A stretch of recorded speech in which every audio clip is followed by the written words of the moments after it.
Effective Living series is airborne. It's live on 97.3 City FM. It's brought to you by Petra Trust and Hallmark Freight and Consultancy Ghana Limited. Today is our fourth day of the first week. We've been discussing knowing where you want to go. Started off with Theodore Albright, why New Year's resolutions do not work and what to do about them. And then we have Michael Ohinefa discussed personal goal setting. Yesterday, Patrick Otikubedu spoke about purpose discovery. Our next guest is Maame Gaisey, CEO of 565 Consultancy, right? Maame, welcome to the show. Thank you, Bernard. It's good to have you. She's going to be talking today about time and self-management. You've been on Effective Living series before. Indeed, you've been on for some time. You say your focus for 2026 is presence. Yes. So you call it time and presence management. Yes. What is presence? Wow. So Bernard, when I got the time and self-management, I thought to myself, since 2019 or so, I've been in the radio and TV studios with you and some of your colleagues talking about effective ways to grow, stay productive, and be more successful. But this year, to be very honest with you and with our listeners, the way we were taught to manage time is actually dead. The time management we have been learning is dead. Because truth is, we are the most efficient generation in history. Serious? Yes. Wow. Bernard, look on your phones and check online. We have apps for literally everything. I'm telling you. And yet we are the most overwhelmed. Everybody is clamoring for more time. Like, I'm so busy. Mommy, I don't have time. There's so much on my table. Do you know why this is? It's simply because we cannot manage time if we have not mastered the art of being present and managing our presence. So today I remember your last discussion, and you said a line that I clung to. You said, attention does give results. That's the truth. Yeah. So whatever you give attention to, it grows. If you give attention to your problems, it would grow. So now let's get this straight. We are not suffering from lack of time. We don't lack or we don't need more hours. We are rather suffering from a lack of attention.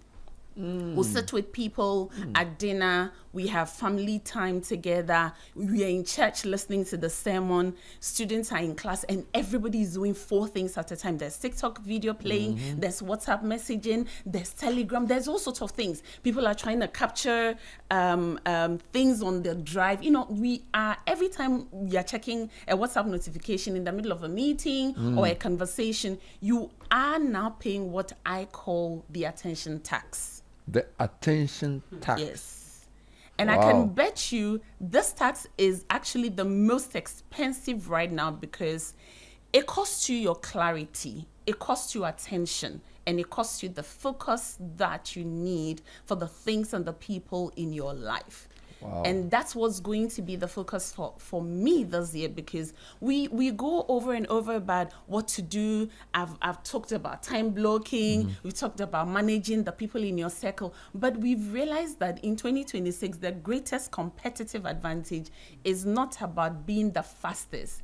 It's about being the most present. Wow. Because when you go for meetings, the people that get the nuances, that are able to read the body languages, that get the unspoken energy in the rooms are the people that are fully present.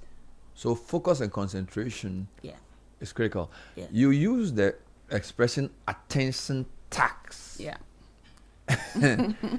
And you said a lack of attention is you are saying it's not a lack of time, it's a lack of attention. Yes. All right.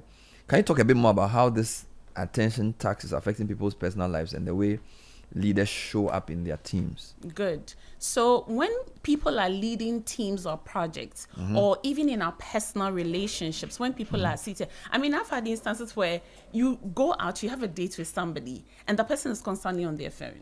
So bad. It feels very, okay, did we have to do this? We could have done it on the phone.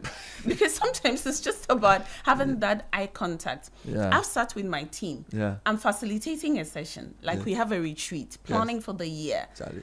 I'm talking, and everybody's on their phone. And I'm sitting and looking. No, they are writing. So they are writing. That's what they claim. So I keep quiet for about 10 seconds, and everybody starts looking at me because they are so used to hearing rather than watching. And so they are like, oh, why is there silence? You know, we don't like awkward silences. We are not able to properly breathe in. Your voice is just a backdrop to what they are doing. Yeah, it's just, you know, as it's going on, I'll be doing something. It's almost as though if you've paid full attention to something right now, you're wasting time. That's how people see it. So I came up with a rule, which is a very practical gift I want our people and our listeners to have for the year 2026.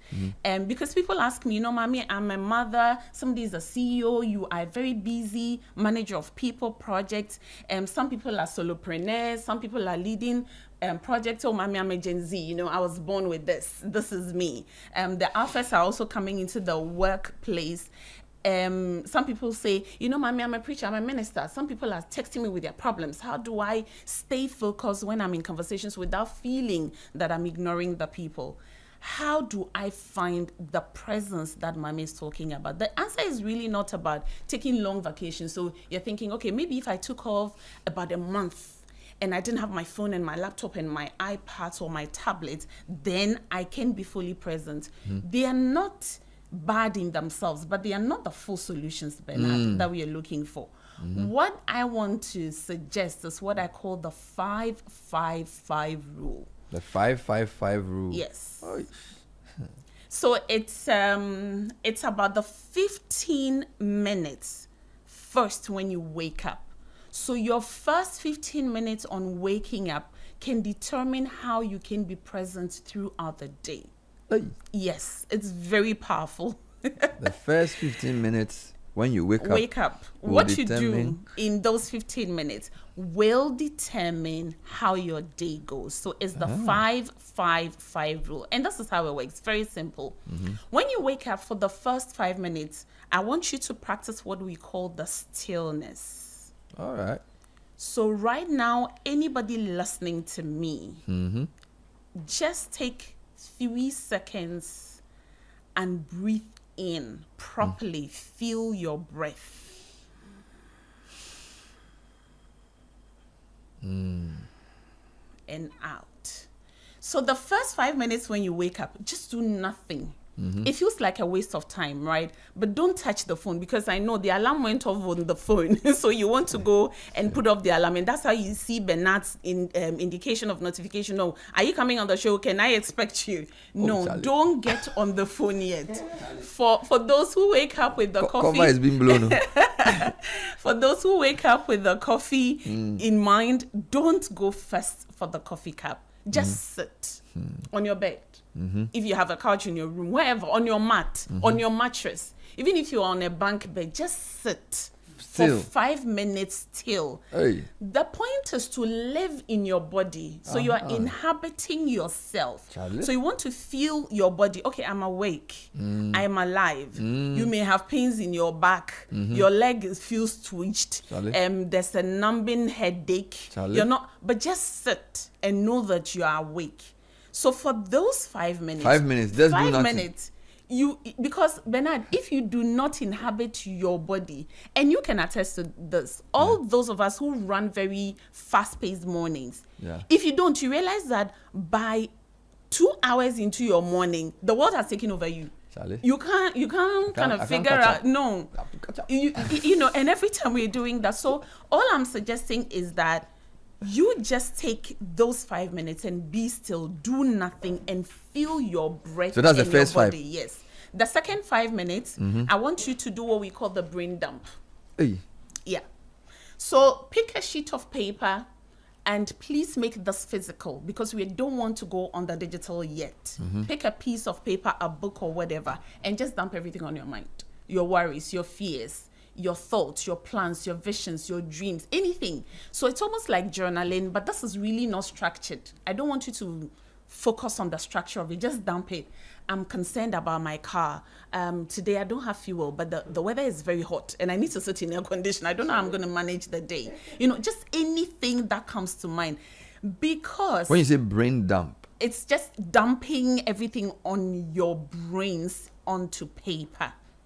Oh, The okay. So idea whatever is there, you are just- worried about, just write it. even happy about everything. Okay. For the first 5 minutes. Yeah, for the second 5 second minutes. 5 minutes. Exactly. So what you're moving from is whatever is taking your brain space. If you don't dump it somewhere, it will take over your day. Oh, You will won't keep it will settle. linger. Exactly. And it will impact the way you show up and the kind of presence you have. You know the funny thing? Days when I write what I have to do, I am more effective than days that I don't. Yeah. So like today, I didn't wake up early. So today, even the argument, I wasn't seeing top. they were just finishing me. You know, it's like, but I think yesterday, when I woke up, I take my phone and I wrote out, you are right, the things I needed to do. And I didn't know this rule. So like, I have to do this, call this guy. So I just wrote it on my journal. Yes. I was on form. But Yeah. today, Charlie, who she? So sometimes we trust our smartness and our memory so much, but they are not as reliable. So for the final 5 minutes, Bring Bernard, them. Yes. and that will be what I call the intention.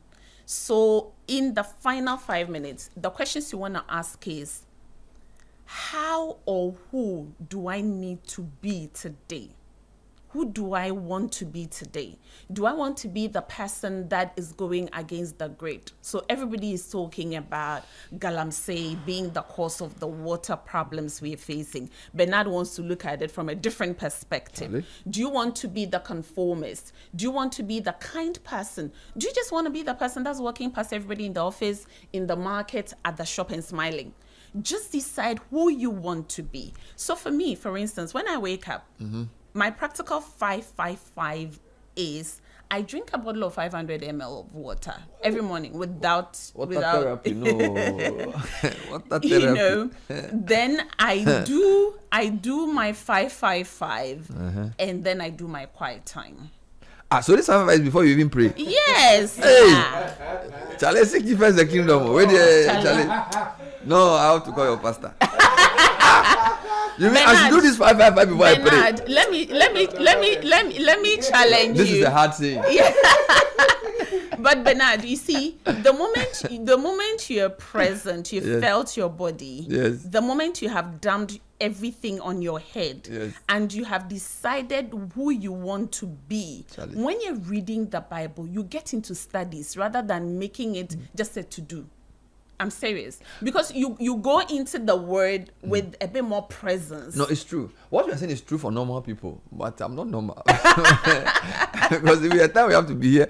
No, I get it. Yeah. Because, you know, I'm even feeling guilty now. When I wake up the kids, I don't give them 5 minutes. So must I go and bath? That's it. So I wish Because I could the now- reality is that Accra traffic will Oh, deal. Charlie. No, so Bernard, what if So we... if I wake my son tomorrow morning and say, Daddy, the woman said you should do 5. So I'm using 5 minutes to feel my body. So Bernard, if we flipped He said, go and bath. I'm using 5 minutes to feel my body.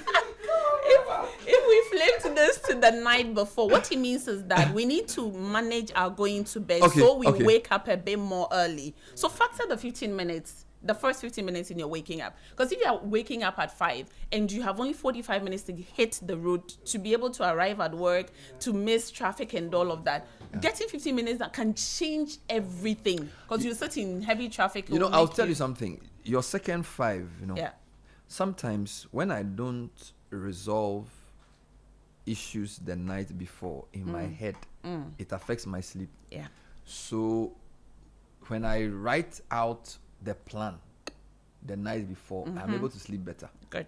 So maybe like I have a program that clashes with another program. And I haven't spoken to Caleb to resolve it. Because maybe he has to sit in for me or something, and maybe I'm not able to reach him, and I go and sleep. The sleep is not correct.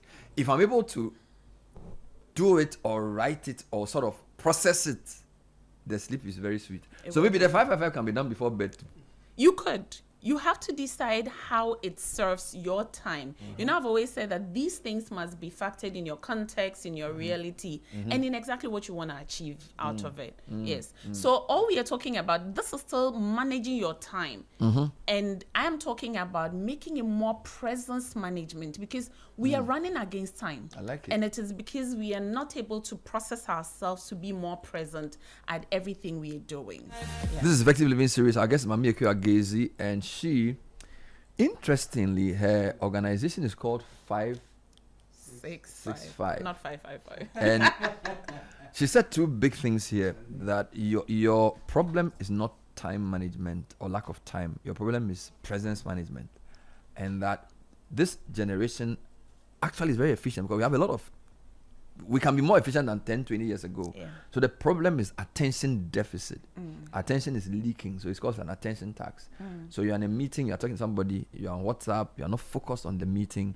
So focus and concentration is lost, and therefore you're not effective. Yeah. Number two, what determines what happens in a day determines is basically how you start your day. Yeah. So the 555 rule basically means the first 5 minutes stillness, connect with your body. Next 5 minutes, dumping all your challenges on paper or on your phone, write it down to clear the mind. And then the next 5 minutes is decide what type of person you want to be today. Yes. Today I want to be a solution person. Today I want to be the one who solves problems. Today I want to be the quiet one who listens. Today I want to be the one who will not aggravate any situation.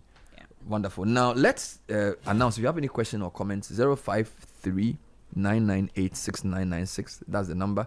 053-998-6996. Now, the 555 rule is great. Yeah. Right? How else can one reduce this attention tax? Because you are saying lack of attention is the number one cause of ineffectiveness. Yes. What else can we do? What Bernard, I found is that in this generation, we have an addiction for more. We want more of everything. So we think when you have more, it means you're more successful. But as a people enabler to a lot of teams, both in corporate and non-corporate spaces, and serving as a thinking partner to a lot of executives, I see what more leads to is burnout. Ooh. Yeah. So I want to challenge our listeners for 2026 to find and define their enough. Bernard, what is and define your enough. Yes. Wow, because more leads to burnout. Yes. Hey. Find it and define it. You know what this does? It helps you to learn to say no to the things that do not serve you. Because everything will try to grab your attention. Everybody will try to make the most of your time to their advantage. So what are you saying no to? I'll give you an example. A very good friend who is in this space texted me towards the end of the year. We usually work together. So there's a program he's putting together, texts me and says, Mami, I'd like you to be on it. And my questions were very direct. What is this? Who is it for? What is the intention? Who else is on? And who are we targeting? It helps you to, because sometimes it becomes difficult for a lot of people to say no. Charlie? So what are you looking for? And that will determine what you say. So it helps you to not feel bad when you say no to the things and it helps you to be properly accurate in expressing it to the person you are saying no to. Last week, before Christmas, somebody bought me a big book and said they wanted me to read it to do a forward for them. So when they call, I'll say, then yesterday they called and I said, you know what? I don't have time to read this book. Yeah. So can you find somebody else to do it? They said, thank you for telling me. So we leave the book at the front desk, let somebody come for it. And I was like, wow, that was so easy. Yeah. Yeah. Charlie, in the past, I'll go and sit on corner, read this book, Charlie. By force compulsory, at the expense of everything you have planned. Yeah, so I told him, Charlie, you know what? I don't have the time now to read this book. That's and he understood it. Yeah. And I was happy. So the no is the correct point. We need to learn to say no to things, because really doing things efficiently is about doing things right. but your presence makes you do the right things at the right time and within the right frames, which in essence is managing your time. Basically. And if you try to enable everybody Bernard meets who wants to do something, Bernard says yes to, and everything that comes to your table you say yes to, you end up enabling no one and nothing, really. You won't. So for me, in 2026, the presence theme and staying focused is also about helping people in my space pick what their core 3 pillars will be. You know, in the past, we've spoken about goals and things, and I've said in every category of your life, the moment you start exceeding 3 goals, know that you are setting yourself up for not delivering on those goals. So set a maximum of 3 core pillars. These pillars will have outflows, but for 2026, you need to set the core pillars. Define what is enough. Know what you want and who you want to be, and gather the courage to say no to the noise of everything else. This is powerful, though. Set the core pillars, know what you want and who you want to be, and gather the courage to say no. But find and define your enough. Enough, exactly. So know your limit. Yes. More leads to burnout. Yes. Wow, this is heavy stuff. Yeah. This is heavy stuff. Where can people get more from you on this? Because you know you are treating this time and management thing from a very different angle. Yeah. Usually people say plan your life, draw a grade. No. You are saying start from stillness, mindfulness. Yeah. You know, dump the things from your mind. Decide what you want to be. Take some decisions at the early. Charlie is very, very different. It's a different way of thinking about time and personality management. So where can people get more information to continue this journey? Because it looks like something people can be trained in or mentored in. So Bernard, we will have more conversations on presence on LinkedIn. So anybody listening to me right now, I have prepared what I call the presence protocol. Okay. It's a very simple and easy guide. It's a PDF file. So for everybody listening to us right now, go on LinkedIn or Instagram, look for the Maame Gaisey, send me a DM with the phrase city, CITI. Just DM me city and I'll share the protocol with you so you can start your presence. Sorry, where can they find you? On YouTube, LinkedIn, or where? LinkedIn and Instagram. So what is your LinkedIn profile? Maame Gaisey. Maame Gaisey. Yes. And then you are also on LinkedIn as what? On IG, Instagram as the Maame Gaisey. All right. In terms of saying this no this no thing, it's not easy.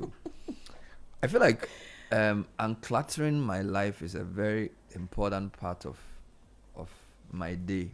Bernard, you need to listen to our last year conversation with Caleb. We spoke about how to declutter. Any highlights, Caleb? Because there's a lot of, I don't even know how to say it. There's so much demand on you to do so many things. Yes. And sometimes, for certain kind of people, you feel good by doing things. Yes. You get it? Yes. So my boss says I should do this, I do it. Yeah. Somebody calls me and says, write a book review, I do it. Yeah. Somebody says, come and MC a program, I do it. Yeah. So I'm not even sure whether there's a framework to say what is balance. All right. Which aspects of my life are suffering and which ones are not. Because it looks like for women, once we are doing well at work, we feel happy. You get it? But I think there should be more balance around time allocation. And I don't know whether you have any thoughts on that. Yes. So Bernard, I like that you're actually sounding very consistent in the kinds of things that people are bringing to you. So it looks like you've put yourself out for specific things. So now question is, how many book reviews does Bernard want to do in 2026? So that's about the intention setting. So if anybody is bringing their book for review within that period, do you want to go down and determine the genre of books you want to review? Which programs do you want to MC? Which programs do you want to speak at? So those are the kinds of intentions you need to set. So when you're doing them, your spirit, your mind, your body is fully present. You're happy doing it. And it comes through, it shows. So when you're saying no to people, and with time, people will know the things to bring your way. So your boss will continuously bring certain things to you because they know when I give Bernard this, he will give it his all. And that for me is about being present. And that will help you to manage your time and your personal life. And a lot of the times we clamor for a lot of tools, looking to do more, because in that space we feel this is how I am achieving. But in the end, we feel exhausted. We don't feel connected. And we feel like, well, maybe I shouldn't have done it. Even when I went for that program, I didn't like the energy. I didn't like the people. They were too nosy and negative. But you have not set an agenda or an intention for what you're saying no to. So everything gets an a yes. Let's go back to the attention tax. Tax, yeah. How should we deal with our phones? Because I don't even know. So I'm sitting here talking to you, right? Yes. Some people send messages directly to my phone when I'm on air. Including me. So I've become used to the phone as a tool for even enhancing my program. You're sure, yeah. All right. Then it's also sometimes boredom. So I'll check football scores. Every 2 seconds, I'll check football scores to see what team my team will play this evening and whether the coach is doing is misbehaving or whatever. Before I know it, I'm already on Instagram watching some video interview with another footballer, and I've spent like 20 minutes. And I say, I don't even know. So would you recommend there are times you just throw the phone away? So throw away phone time or something. Give me some radical way of. So Bernard, I'll go to the reality. The reality is that for a lot of people in 2025, 2026, our phones are work tools. They are no longer like a nice to just glitch on. I mean, there are younger people whose phones are for entertainment. But for a lot of people we are speaking to right now that are listening, our phones are work tools. Somebody is a digital marketer. The person is literally living on their phones. They have to post, they have to engage, they have to, review, they have to figure out what's the new trends to be able to enhance their pages. My question to you is, when you come on the show, from before 6 a.m. all the way till 10 a.m. and the phone is part or an accessory to your work, do you find time after 10 a.m. to say, maybe for just about 1 hour, I'm going to go off my phone? So it's not about when specifically, like when you wake up. My boss is also looking for me. He's calling me on his phone. Which is the reality. He'll call you on the phone. But you need to find a time when you're saying, okay, let me put. And look, yesterday, for instance, I have a lot of client requests I needed to deal with coming into the new year. And I just told myself, because my phone has been a problem, I'm just going to do WhatsApp on the laptop. And I realized that I kept going into the WhatsApp chatting. So at some point I had to close it. I just had to close it. I've also removed WhatsApp from my phone, from your laptop. And I find I'm more effective on the laptop than on the phone because the distractions on the phone are many. On the laptop is only emails. So find what works for you and determine whether your phone is really a distraction or a work tool, because a lot of people are on borderline. And like you're saying, Bernard, all of us are guilty. So one of the things, we're asking for a radical idea. One of the things we have learned in the past on the show that I shared was about time blocking. Bernard, if you don't deliberately decide to go on your phone will have you. Because the truth is that I will go on social media. I can't sit on air today and say, don't do social media during working hours. This is not real. I'll be lying to everybody and myself. So I go on social media. So what you do is find time in between work to say, this time, 30 minutes. No phone. I'm going on social media. So you're more intentional. Be intentional about your social media visits. Exactly. So when you go there, when you know that you've blocked that time, and after that, you're going to go to something else, it helps. But when it feels like I have to sneak peek, I have to steal some time, and that's when it rather gets uncontrollable. Because I think focus and concentration is very key to accomplishment. So on days that even my listeners can tell, there are some days that like you're on the money, everything is just bam bam bam bam bam, and then there are days that actually you can't even construct a proper sentence. You are reading the thing, it's not going well. You know, I feel like a lot of it also depends on sleep. If you sleep well, Yes. you start well. Yes. It's a good thing. And the other thing I will say is that my phone is also useful for listening to things. So now my learning is phone based. So for Okay. example, I listen to things. So maybe I'm in the car, I'm Podcasts. listening to a podcast. Yeah. It's on the phone, right? So when I'm listening to it on YouTube, I find that is okay. This is the thing. When I'm listening to something on Spotify, Yeah. Spotify, I can listen without necessarily, how do I put it? You can do other things. Yes. So usually it's not effective. Apple Music. But when you put it on YouTube, because Yeah. my YouTube is not premium, Yes.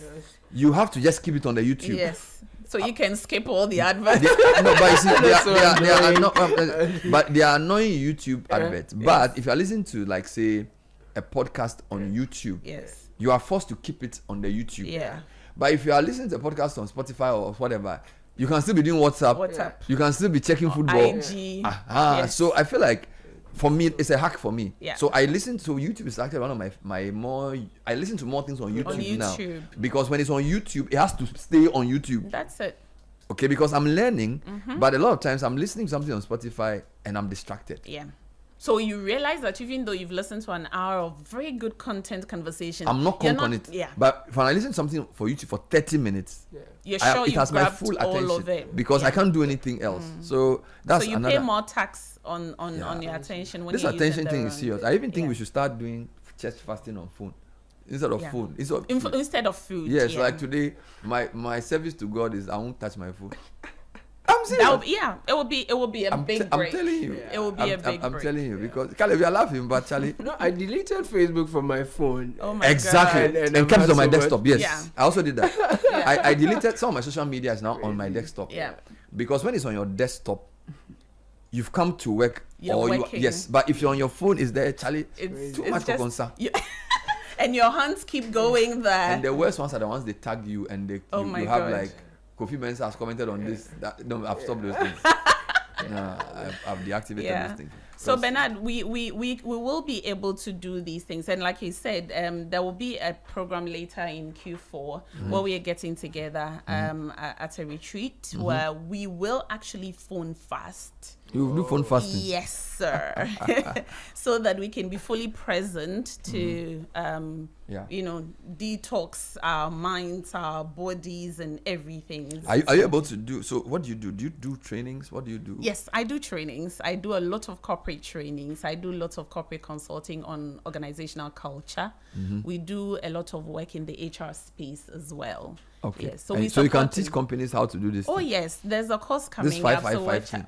Yes, there's a course on that coming up. So watch out. All right. Watch out. So how can people get in touch with you? Please reach me on 024 4054 973 024 4054 973 or check me out on LinkedIn. I can bet you when you text me or inbox me on LinkedIn, you can get me personally responding to you. Thank Okay, you. on LinkedIn. Yes. A on machine will LinkedIn. not respond. No, I will. Thank So it's you. Maame Gaisey 565. Charlie, I need 5 minutes to get into my body before I can go and shower. Some more.